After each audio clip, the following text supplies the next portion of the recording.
wreak havoc throughout the community. But as far as football preparation goes, like you said, it's a short week. They are going through their normal short week routine. In fact, practice is underway right now. And really, they're able to do that because the Kenneth fire, that is the fire that surrounded so many of their homes in Hidden Hills and Calabasas, that is 100% contained, and the evacuations orders have been lifted. So as far as the football preparation goes against the Eagles, since that Week 12 loss when Saquon Barkley rushed for 255 yards, a franchise record, Sean McVay called that a humbling experience, but says that it led to real growth opportunities, and arguably no greater growth has been seen than from first-year coordinator Chris Shula's defense. That group sharply improving their run defense and the number of points they've allowed per game. So a great improvement for them since Week 12. And Sean McVay says as they do get ready for this divisional round, the scars that they have experienced together as a team this season,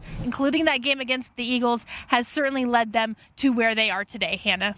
Yeah, thank you so much. Definitely playing for much more than just themselves. Lindsay Ferry reporting from Southern California. Meanwhile, earlier this week, Jalen Hurts was asked about going up against that very difficult Rams pass rush. Take a listen. I got a great defense. They've been very disruptive up front. Just got to come and execute. I think it starts in the trenches in a game like this, and we've been able to run the ball effectively. And so, hopefully we continue to oppose our will up front. And that Rams defense, they're coming off a 9-sack performance against the Vikings in the wild card round, tied for the most ever in a playoff game. 8 different players from L.A. had at least half a sack. That's the most in a playoff game since individual sacks became official in 1982. So, Dan, if this young Rams defense is going to give their team a chance, what's this game plan have to look like? Well, I really believe you got to treat Saquon Barkley like teams try to treat Derrick Henry. I think the number one thing is you got to get his feet stopped. You got to make him go side to side before he can ever hit gaps. One, you got to set the edge. That's going to be Byron Young and Jared Verse doing a great job of that. Now you're doing it against 2 high-end tackles, one of them in Lane Johnson being a Hall of Famer. I think the second thing coverage-wise is you got to play with outside leverage on a consistent basis to funnel everything into the middle of the field, which is not the expertise of the pass game. And the third thing is you've got to try to play behind where the ball gets snapped. Marcus knows this better than anybody, is you're trying to create some penetration where we call it setting a new edge of the line of scrimmages. Ball gets snapped on the 30, you are making plays on the 29. And if they can do that as a front, I think they try to minimize some of those explosive plays, but also force as much as you can Philly to become a one-dimensional offense.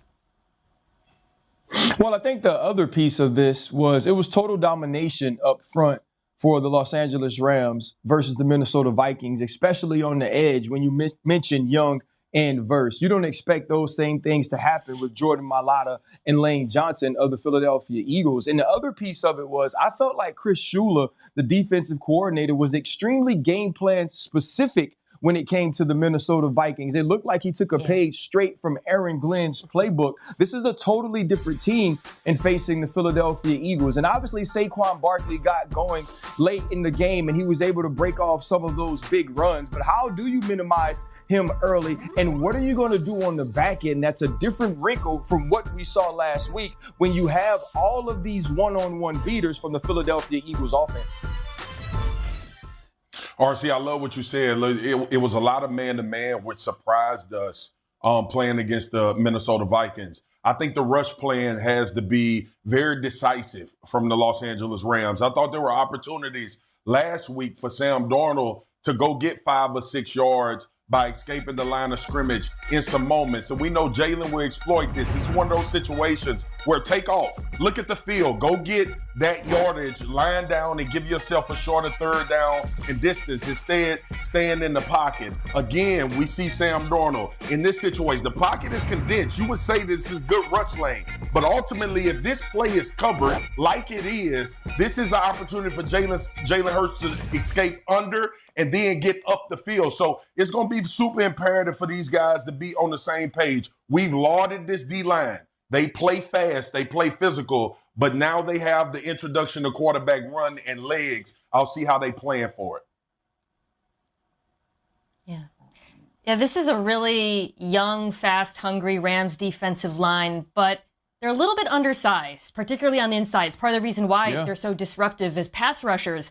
And in this matchup, you go against an Eagles offensive line that is the heaviest in the entire NFL. And going back and watching the tape from last time, guys, they just push them around on the interior, especially with their combo blocks. So then the Rams said, okay, well, we got to overcompensate and stop the run. So you're playing single high. And there's A.J. Brown, who, by the way, all 7 of his targets were against single high coverage for over 100 yards. The Rams ran into the same math problem that a lot of teams do against the Eagles defense. But I would argue it was a little bit exacerbated by the lack of beef they have on the defensive line.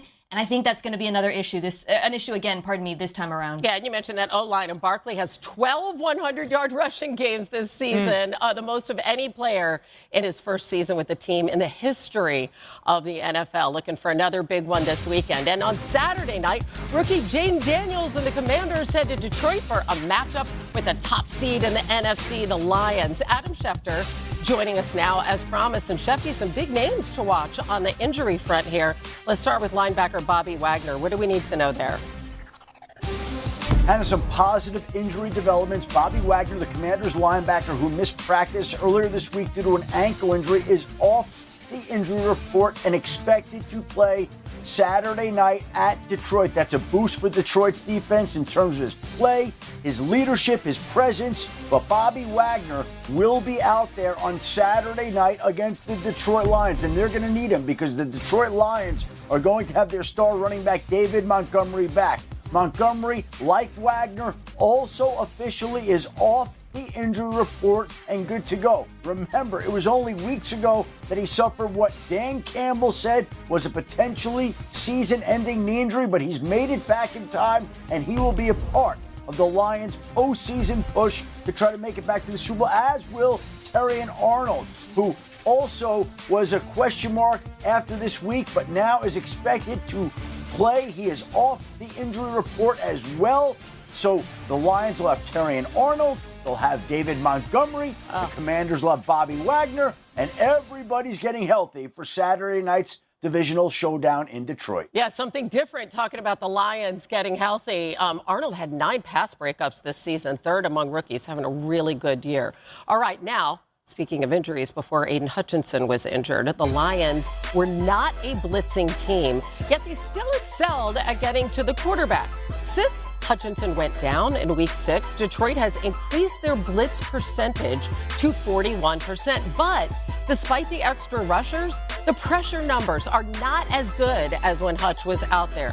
They'll have to be very careful with Jaden Daniels. He has the 2nd best QBR against the blitz in the NFL this season. So, Swagoo, do you think that they continue to blitz at a high rate this weekend? I do, Hannah. I think Aaron Glenn has reached maximum point where he wants to dictate from a defensive standpoint. And I know the danger. You mentioned that lies with Jaden Daniels and obviously his play extension ability and his legs and also his poise to be able to throw you out of some pressures. But I believe you have to get him at least going fast. We've seen some of that effect. Tampa actually caused some pressures and got Jaden in a bad way and forced him into some situations, especially in the red zone. They decided to add some extra rushers as well. Aaron Glenn now has figured out that he is going to let coverage dictate how far they go from a defensive standpoint. And up front, he's going to try to cut the head off the snake, as the analogy that I like to use. So I expect him to do the same. But I expect these linebackers to be under a lot of pressure to make sure that Jaden Daniels is under control if they miss that first wave on that blitz. So, rookie quarterback making his 2nd career playoff start on the road in one of the most hostile environments in the NFL. They will blitz coming off of the plane. This defense is going to go after him. They will be unapologetic about it. I think the thing for Jaden Daniels is going to be this. 1, expect it. 2, I would fully expect them to treat Terry McLaurin the same way they treated Justin Jefferson, so double teaming him, so it's somebody else. Like, is it going to be Zach Ertz? Is it going to be De'Ami Brown? Is it going to be Austin Eckler? The main thing that he needs to understand is don't throw the ball towards 32 and 31. That would be the key for Jaden Daniels. You're going to get pressured. If your legs have to be that, I would be way more comfortable with that than trying to force it versus some of their man coverage, especially with the way those safeties make plays on the football. But make no mistake about it, they'll be able to do it. The thing that I will find interesting, lastly, is this. The no-huddle offense on the road. In that environment, crowd going crazy, how well can Detroit's defense communicate with dealing with the noise and having to handle the no-huddle offense? Interesting. And how would you expect the run game to play out in this one, RC?